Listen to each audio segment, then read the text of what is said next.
Hello, you wonderful people, and welcome to another episode of Not Too Comic Book. This being a show where we talk about TV shows that are adaptations of comic books. For today's episode, I'm going to talk about Kite Man, Hell Yeah, Season 1, Episode 8. A lot of really interesting things went down in this episode, so let's break it down.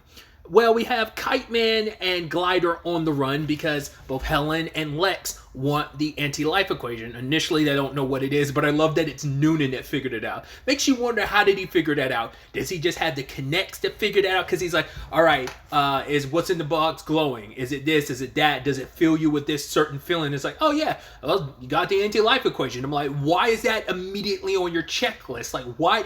I guess, we don't know Noonan in this continuity, what he's experienced and what connections he's kind of had in the DC universe, specifically here in Gotham. But, like, why is that even on your list? How do you immediately jump to the anti-life equation? Either way, because I was about to say, it was like, not unless Malice helped him out, but you would have thought she would have been a part of that scene. But it seemed like, no, that was just Noonan doing his own checklist. So I don't know. But I do love the juxtaposition of, well, now that Kite Man is back to just being himself again after being beast mode, now we have Glider losing herself, being like super trigger happy and like being like a little insane. It's actually kind of interesting too, because it's like, well, there's Kite Man, but he's without his kite. It's like, if you want to get philosophical, who is Kite Man without his kite? I'm sure that's going to be something we deal with soon enough. Right now, they had to deal with, well, we're on the run and Glider's acting a little crazy. Blowing up at that place because she was like, oh, I don't like the way these people are staring at me. She incinerated and killed some people and telling them the next time she comes to this place they better have Eggs Benedict. They go to Frank's place, which apparently he has his own like spa place. It's like, I don't think he had that in season 4 of Harley Quinn, so it had to be something in between seasons. He God, so building out, it kind of makes sense. He doesn't want to just have to be living off of maybe something like that came up, and it's been a hot minute since 3 or 4, so maybe season 3 or 4 of Harley Quinn. So maybe I'm misremembering, but I could have sworn he was still shacking it up with Ivy to the last point I remember. But maybe I'm not remembering correctly from season 4. But yeah, Glider was not too responsive to the bachelorette party that's kind of happening because someone's getting married, and she just kind of flew off the handle because it's the anti-life equation is playing into her need for control. And of course it would, like, I don't know if that's like the anti-life equation manifesting her mom, or is it just, what I mean by it's like, is the anti-life equation taking what's already there and using her mom against her because it knows that would be the perfect thing? Or is that more so her mind choosing to personify as her mom? I'm wondering who made that decision. Was it kind of her subconscious that made the decision, or was it the anti-life equation that made that decision, or was it somewhere in between? That might be kind of a splitting hairs thing. It's kind of all probably relative enough that it's just about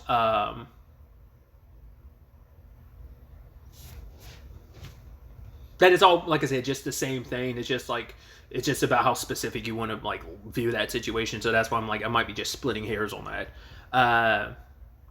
But it is kind of interesting that Kite Man, it never turned into a struggle for Kite Man, even though he's seeing it, he's looking at it, it's already got its grips onto Glider. So I'd wondered if it can only affect one person at a time, but talking to Frank made him realize, like, oh, it's because Kite Man doesn't want anything. Because he was beast mode, he hated who he was, and he never wanted a power again. He just wants to be himself, and so that's why the anti-life equation isn't aiming for him, because he doesn't want anything, whereas Glider wants a lot. She wants control because most of her life, a lot of her life really, has been out of control, outside of her control. That includes her powers and her mom. It's like, and also like her lack of control of her powers, and her mind like made it so that her mom left. It's like, well, your mom made that decision on her own. She'll try and say like, oh, you could have killed me. It's like, she could have been a better mom. You are an adult, and she still chose to have nothing to do with you.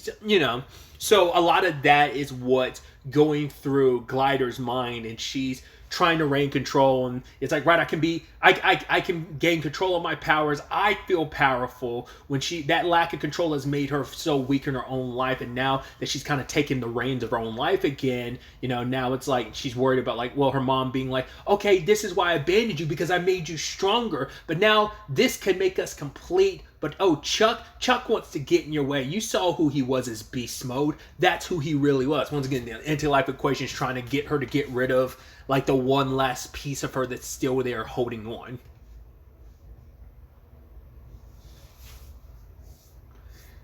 Because she wants to hold on to it, whereas Chuck is like, yeah, I don't know what to do with it. We can't hold on to it because I see it's making Glider batshit crazy, but we can't let someone like Lex and Helen have their hands on it. Which, once again, you're a villain, and it's just like, I don't even know what Chuck views himself as. It's like, do you even see yourself as a villain anymore? Like, that's what I'm so curious about, because it's like, it's like, would you really, why do you care so much? I mean, if this was Harley, it's understandable why she would want to keep this out of, like, Helen and Lex's hands, but what about you, Kite, man? Like, where do you stand in the grand scheme of things? Like, you and Glider still do some evil stuff, but you're not, like, villains, you're still, like, tiptoeing that line of, like, I think they themselves don't know who they are.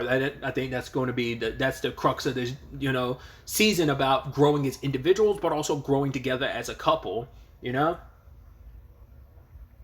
Which Kite Man was kind of worried about that. It's like, right, because Frank was like, yeah, I'm sorry about the whole, like, you and Ivy thing didn't work. He's like, no, I think it worked out for the best because, he met Glider, but he's also kind of worried that things are going to, like, shape up into a situation of, yeah, I'm going to, like, be a two-time loser when it comes to love. He's worried that the woman he loves is going to disappear and, he's just a sweet person that he is, where he has, like, his heart on his sleeve. And once again, that's what makes him and Glider such a good pair, because they're both the same way. Once again, they both have issues that they were kind of dealing with. Once again, Beast Mode was kind of like, hey, he ended up having a better relationship with his father. His father accepted him for the first time when he was Beast Mode, and now here's Glider trying to gain some control of herself, which, speaking of her mom, we still don't know what the hell is going to become of that situation. Once again, no hints of it so far, of like, well, you sent her back to the past and what that means and what kind of complications. And I mean, she might not do anything. She might just go like, cool, I'm here, I can just live my life without having to worry about you trying to have a relationship with me, because the little you here thinks I'm dead, so I'm out. I could probably talk to my past self to not make the same mistakes, but that might undo her whole journey, so she might wipe herself from existence. Who knows what to make of that? Once again, timey-wimey paradox stuff. There's no telling how that'll fan out. But other than that, I'm just waiting for that storyline to come back, and I'm just so curious to see, like, in what shape or form it will.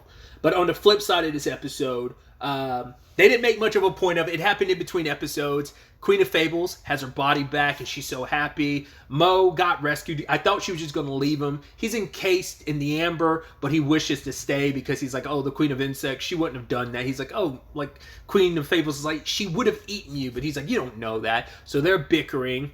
She brings out the three bears to start licking the honey amber or whatever to, like, free him. And in the process, Goldilocks comes out, which I love this recurring bit throughout the episode, how annoying she is. Of, like, because it is her major character trait that she has to find it just right. Oh, this is too hot. This is too cold. This is too lumpy. This is just right. And it's this whole thing over and over is driving everyone insane, including Bane, who was, down on himself because he's like, oh, he lost the sexiest villain situation. But then it's like, oh, I think it was Gus that pointed out, like, oh, but that makes you, like, the second sexiest. And Bane was about to feel better for himself until Malice was like, yeah, but second basically means you were still, makes you unsexy at all, and just kind of tore him down immediately. To be fair, Bane does not have the best self-esteem regardless. But, yeah, he started flexing and feeling better once Helen was like, oh, my God, Helen and Lex want to see me. Oh, my God. Even though you stood up to Lex last episode because you knew, like, he was just going to manipulate you. To be fair, you were feeling yourself. You're feeling extremely confident. And now that you're at your lowest, of course, they're going to end up coming to take advantage of you. But he gets stuck babysitting Goldilocks. He's like, shopping with her is a nightmare. He went to get some, what was it? He was getting something printed. I guess it was about the slideshow or whatever, the graphs and everything that he had prepared for his presentation to Lex or whatnot. He wanted those printed, but like they wasted time for Goldilocks to find the right lollipop. But either way, he went to go see Lex and Helen, and both of them got so frustrated at Goldilocks' bullshit. And then, you know, you have Bane being like, yo, don't talk to her that way. And there's actually something really beautiful to the nature of, he's like, the fact of the matter is she is determined to know what fits, what's right for her. She won't settle. And it's like, that's actually really beautiful. Like, yes, it's just like bit throughout the episode, but what it means for Bane, for one, him kind of playing the father role is really cute. Once again, we're also kind of abandoning your relationship yet again. I mean, maybe you and Betty are good, I hope so, but it's like, once again, we abandoned that after the season, the whole the Valentine's Day special in between season 3 and 4, and now like we've had one episode with her. So like, where do you guys currently stand? Are you still hanging out, or I mean, you're still officially dating, or what? You know. But like I just like the thread that it created for Bane, where it's like, hey, like I'm not gonna take shit from people like Lex and them. Like he's like, I'm standing up for myself. I'm like, I'm not just gonna accept things. I know what, like I'm gonna do what feels right instead of just accepting. And that's kind of an important thing to him. And I thought that was such a beautiful trajectory. I wasn't expecting this, like this bit with this like annoying aspect of Goldilocks having such a profound effect on Bane. So I'm curious to see what that does in the long run. I mean, granted, she never gets sent back in the book by the end of the episode. I get the feeling like, sadly, the two of them are going to get separated. Like, Fables is probably going to put her back in the book, and it's going to be heart-wrenching for Bane because he's probably come to love her and everything, like a daughter, especially when she was in his arms and she's like, Bane, this is just right. I was like, oh my god, that's so adorable. That's so cute. And even he was taken back by the cuteness. I like I said, she's not back in the Fable book, but I hope like she does stick around and becomes a part of Bane's life. But like I said, I get the feeling like by the end of the season, whether it's next episode or episode 10, she's probably going to be sent back in the book, and it's going to be heartbreaking because Bane's going to break down because of it, sadly. We'll see. Hopefully that's not the case. Hopefully she just sticks around. But eventually, like, other people are going to get sick and tired of her bullshit. And, like, probably the Queen of Fables will send her back.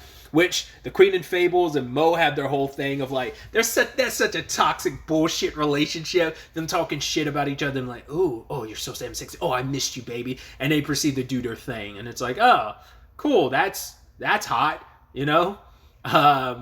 Well, obviously Malice didn't find it out, immediately start throwing up in her purse, so that's going to be such a weird relationship going forward to see what that becomes. I mean, while they were together as like when she was on Joe's body, she made it clear like, okay, we're going to have a thing, but we're not going to be a thing. But it's like, I guess it's like, it's just going to be such a love-hate relationship. Oh, I hate you. Oh, I love you. It's going to be that type of thing. So we'll see where that goes. So, either way, Lex's attempt to go after Kite Man, he was using Bane. That's why he wanted to bring Bane in. He's stupid, easily manipulative. But yeah, Goldilocks ended up being the key to that situation and worked out in Bane's favor. And now Helen is taking the reins of this, and as the professional, is going after both Kite Man and Glider because Frank sold them out. Understandably, the moment Frank was like, oh yeah, you got that. Oh, I can understand why villains would want that. So it cost him in the end. So, but Frank's like, yeah, I'm a plant man. I'm trying to make ends meet. And the end result ended up being Kite Man convincing Glider to let the case go. It's like, right, let's drop in a nuclear reactor. That way you can let it go, but no one will ever have it either. And for him, it's like, I'm not going anywhere. I'm by your side through it all. And they had a really beautiful, passionate kiss. She drops it, and the nuclear reactor goes off and obliterates everything. Those ladies that were there for the bachelorette party, the stripper got killed and they ran away. Hopefully they left that facility, but like, because that place and the nearby pretty large radius around the facility got kind of nuked. And so luckily Frank is still alive because he jumped in the pool. Don't know if we didn't see them die, so maybe they hightailed it before shit popped off like that. But like I said, it's a pretty large radius, so maybe they died, maybe they didn't. But, we have Glider back to herself, but it also turns out that the suitcase is perfectly fine. It's like, yeah, getting rid of that is going to be hard.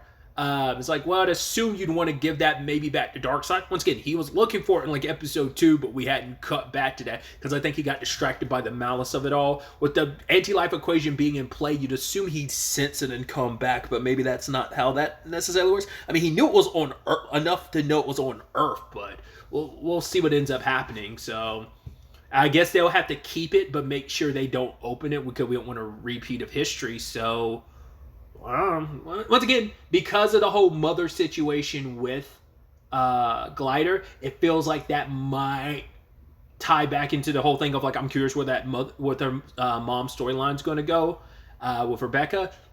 That there might be some foreshadowing in that regard, that even though she was seeing in her mind, that might come full circle where like her mom actually does come back in some shape or form and ties into that in some way. So I'm curious to see how that plays out. What do you do? How do you get rid of the anti-life equation? You can't leave it with anyone. You can't trust anyone else with it, but you also don't want to keep it. So what do you do? Unless it is, like I said, calling in a